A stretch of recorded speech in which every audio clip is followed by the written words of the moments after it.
Bonjour à tous, bonjour à toutes, j'espère que vous allez bien, j'espère que vous allez prendre un agréable moment à regarder cette petite vidéo.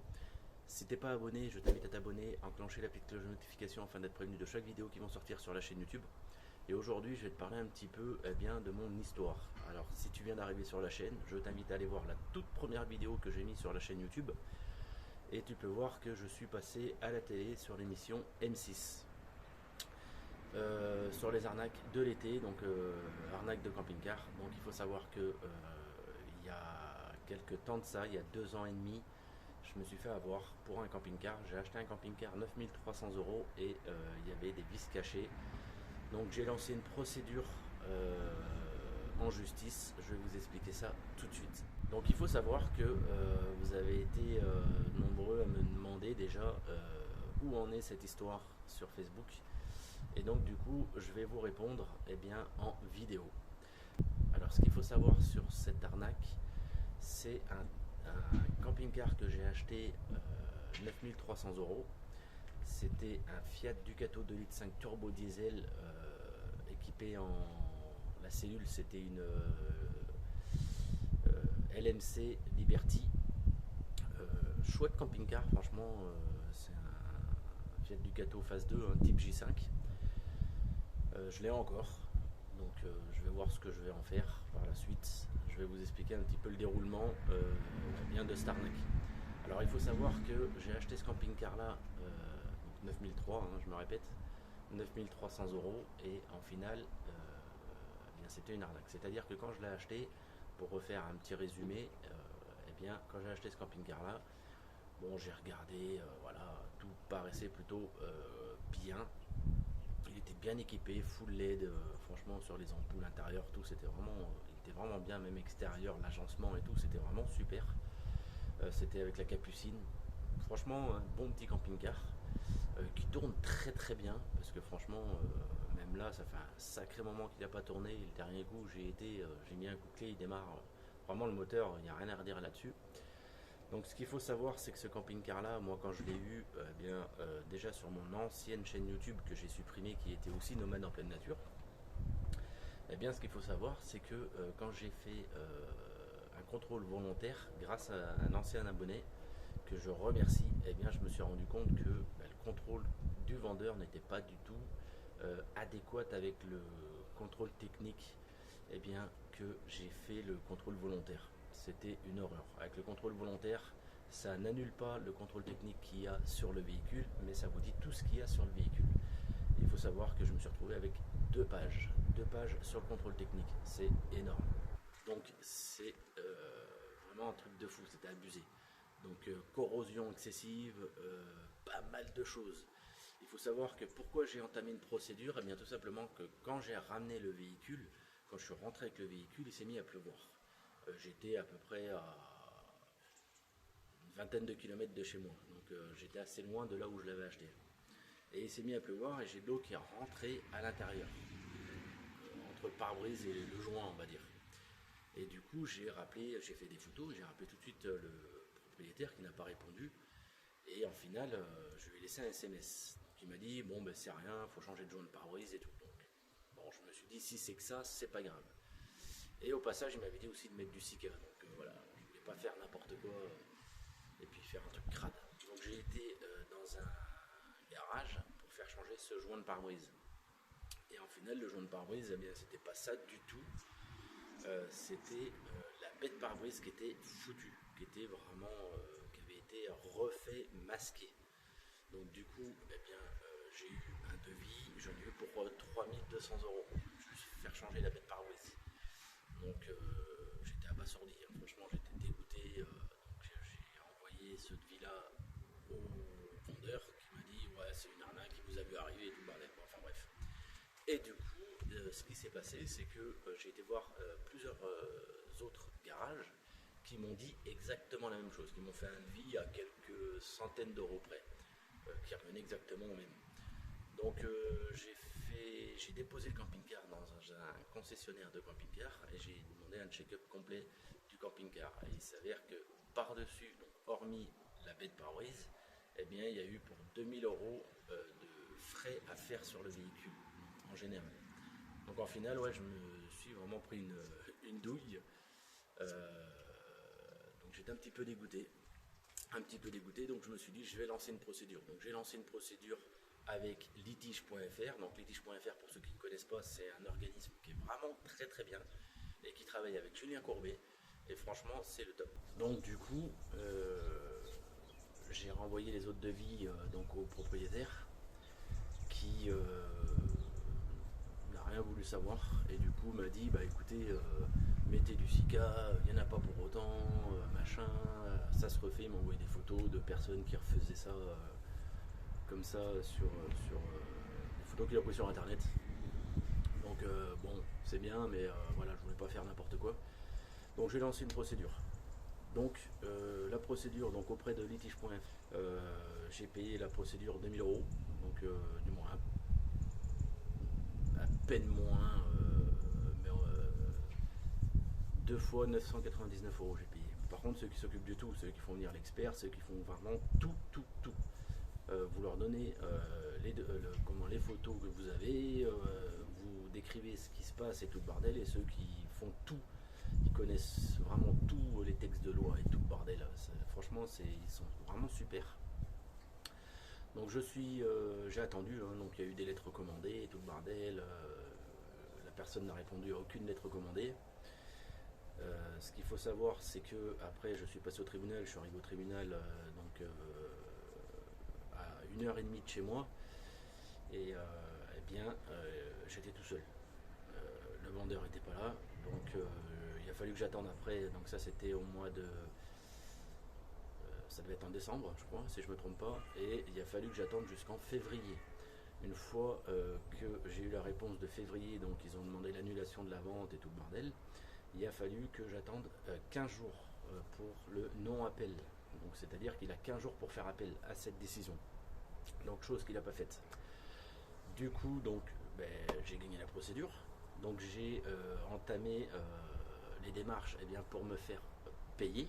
Donc c'est-à-dire je me suis rapproché auprès d'un huissier de justice qui lui s'occupe bien de tout ce qui est financier pour que je me fasse payer. Donc ils ont demandé 9300 euros plus l'article 700 qui était 1500 ou 2000 euros plus un autre article et ainsi de suite. Et puis en finale voilà, j'étais à je crois que ça devait être de tête 12 000 euros je crois. Donc bon je me suis dit voilà bon c'est cool, je vais pas perdre de sous. Plus voilà, il y avait aussi le fait de récupérer l'argent que j'avais mis pour litige.fr, donc les 2000 balles.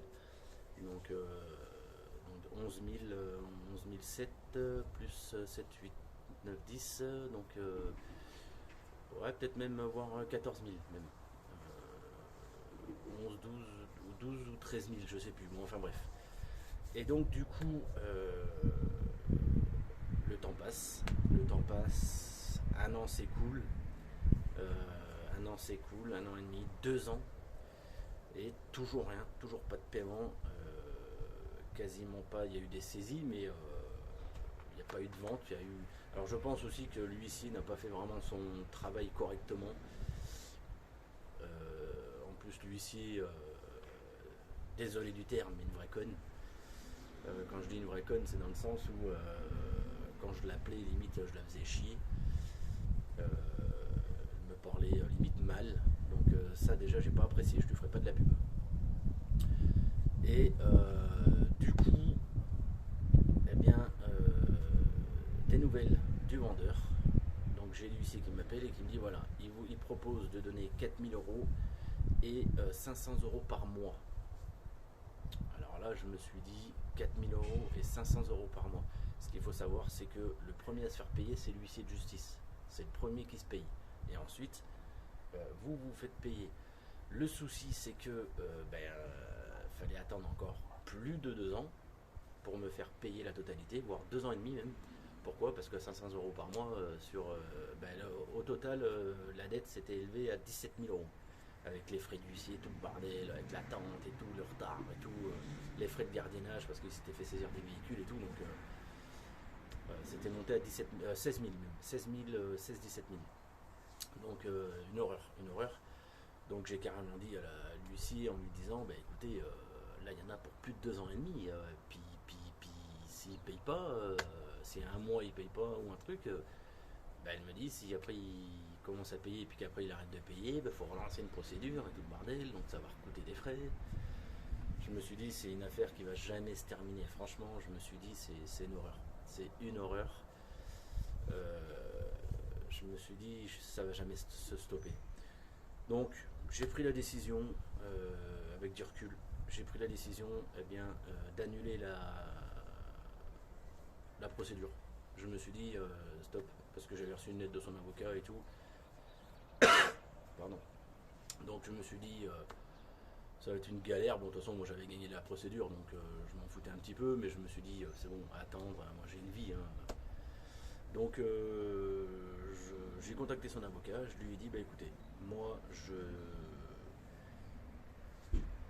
veux annuler la procédure, on arrête là, j'en ai marre d'attendre. Tant pis, je vais perdre de l'argent, mais il y a pire dans la vie. Il y a des choses qui sont bien pires dans la vie, donc je me suis dit tant pis, certes c'est de l'argent, mais je me dis tant pis. Donc j'ai demandé l'annulation, du moins, j'ai l'annulation de cette procédure. Donc il y a eu un protocole d'accord qui a été fait avec son avocat et moi-même. Donc un protocole d'accord, c'est en fait un texte qui est fait par un avocat. Donc c'est très structuré et lui il signe la partie et moi je signe la partie. Donc les seules conditions que j'ai demandées, eh bien je me frotte les mains parce qu'il fait très froid. Donc la condition que moi j'ai demandé, eh bien c'est que au moins il paye les frais d'huissier de justice qui s'élèvent à un peu plus de 4000 et quelques euros. Donc du coup, eh bien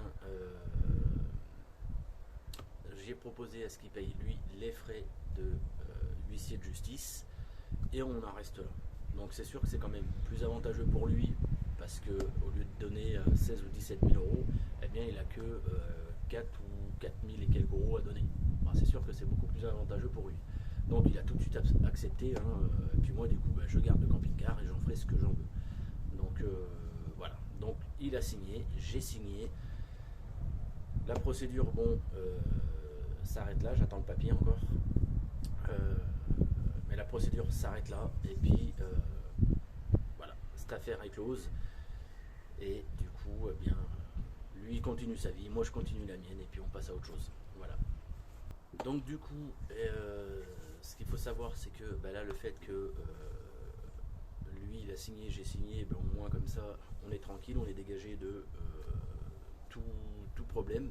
Le fait d'avoir signé ce protocole d'accord, eh bien, ça permet aussi bien à lui qu'à moi de ne pas pouvoir remettre cette histoire en cause. Ce qu'il faut savoir, c'est que du moins ce papier, c'est un bout de papier, franchement j'ai halluciné, ça m'a coûté 720 euros. 720 euros juste pour signer un bout de papier, pour ce protocole d'accord. Donc lui il a donné 720 euros et moi j'ai donné 720 euros. Donc vous imaginez le prix du morceau de papier. Hein. Donc voilà. Donc l'affaire est close, maintenant je vais attendre, je vais voir ce que je vais faire avec ce camping-car.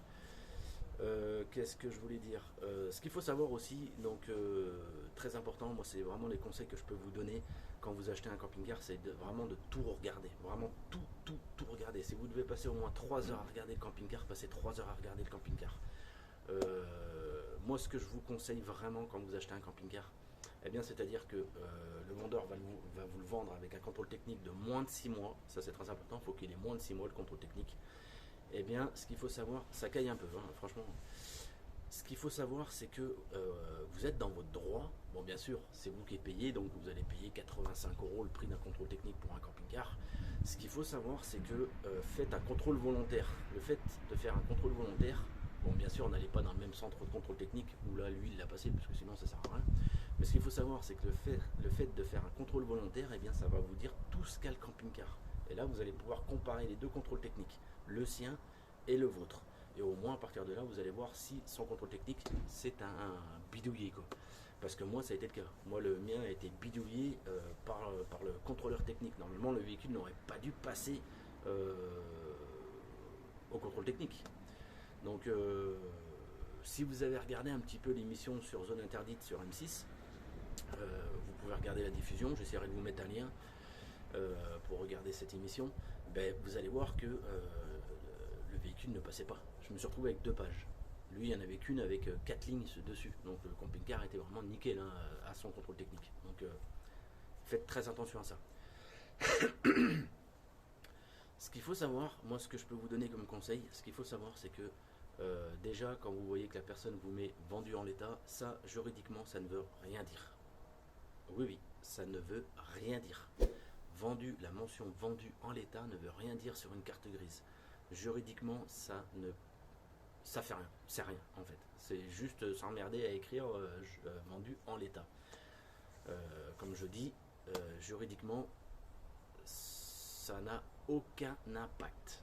Moi je le sais parce que c'est l'expert qui était venu contrôler le contrôle, qui était venu voir le camping-car qui m'a demandé la carte grise. Je lui ai demandé la carte grise et il m'a dit ça juridiquement vendu en l'état ça veut rien dire. Donc c'est bon à savoir. Ça c'était peut-être il y a 20 ou 30 ans, peut-être que c'était faisable de mettre vendu en l'état, mais là aujourd'hui ça sert à rien. Alors ce qu'il faut savoir aujourd'hui franchement c'est que quand vous lancez une procédure, franchement il y en a pour des années. Il y en a pour des années, c'est pour ça que je vous dis que de faire un contrôle volontaire, de bien vérifier votre camping-car avant de l'acheter, parce que franchement si la personne n'est pas solvable, c'est une catastrophe. Donc franchement, moralité de cette histoire, c'est que faites très attention, franchement faites très attention quand vous achetez un véhicule, parce que les gens n'ont plus de scrupules et ils en ont rien à faire de vous vendre un camping-car qui soit pourri quoi. Ils en ont strictement rien à faire. Après c'est vrai que c'est pas évident parce que les camping-cars c'est vraiment une galère. Quand je dis une galère, c'est dans le sens où c'est des véhicules bien souvent qui ont plus de 30 ans pour la plupart on va dire, hormis ceux qui ont des gros budgets et qui peuvent acheter des camping-cars en concession, et encore en concession on en parlera peut-être plus tard. Donc c'est sûr que c'est pas évident d'avoir des camping-cars qui sont comme neufs. Aujourd'hui à 10 000 euros, vous avez des camping-cars avec quand même des fois, je dis pas tous, mais des fois avec des travaux. Et c'est vrai que c'est voilà. Quand c'est des petits travaux, ça va, mais quand c'est des gros travaux, planchers pourris à refaire, c'est pas la peine. C'est pas la peine. Donc voilà. Donc tout ça pour vous dire que vaut mieux perdre 3 heures à tout vérifier, faire un contrôle volontaire, vraiment tout examiner. Si le vendeur est sûr de son véhicule, il va accepter un contrôle volontaire. Mais au moins, vous allez partir avec un véhicule déjà sur une bonne base, parce que vous allez savoir vraiment ce qu'a le véhicule avec votre contrôle, ça va vous rassurer. Parce que le fait d'acheter un véhicule avec son contrôle à lui et puis dire oh, c'est bien, il y a le contrôle, je me barre, les 2 ans passés, parce que vous allez faire votre carte grise, vous avez 1 mois pour la faire. Les 2 ans passés, il va falloir que vous repassiez votre contrôle technique, et là vous allez vous retrouver avec une tartine. Et là vous allez vous dire je comprends pas, il y a 2 ans le véhicule, j'ai quasiment pas roulé avec, mais il y a 2 ans il est passé, il y avait 4 lignes sur le contrôle technique, et aujourd'hui je me retrouve avec une ou 2 pages. Donc c'est pour ça le conseil contrôle volontaire. Moi c'est ce que m'a dit l'expert. Il m'a dit le mieux c'est que vous faites un contrôle volontaire, pas dans le même centre de contrôle technique que là où le véhicule a été passé, mais au moins comme ça vous êtes tranquille. Donc voilà, franchement faites très attention quand vous achetez des véhicules. Et voilà, moi aujourd'hui j'ai perdu de l'argent, beaucoup d'argent, énormément même.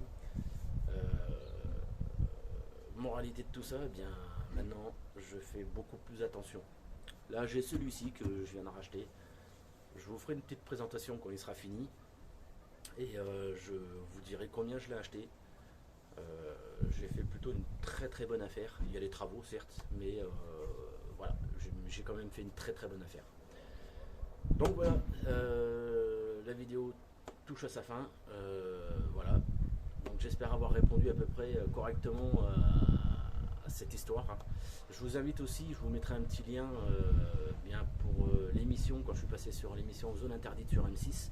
Comme ça vous allez pouvoir un petit peu voir ce qui s'est passé, puis avoir un résumé de cette histoire, avec le passage au contrôle technique, quand le journaliste appelle le vendeur et tout le bordel. Donc vous allez voir, c'est quand même sympa. Donc bon, voilà, n'hésitez pas à vous abonner, ça motive, ça fait plaisir. N'hésitez pas à mettre un petit commentaire, au moins ça permet à l'algorithme YouTube à monter un petit peu. Voilà, on est déjà à 8 abonnés. Bon, la chaîne elle a été créée il y a vraiment pas longtemps.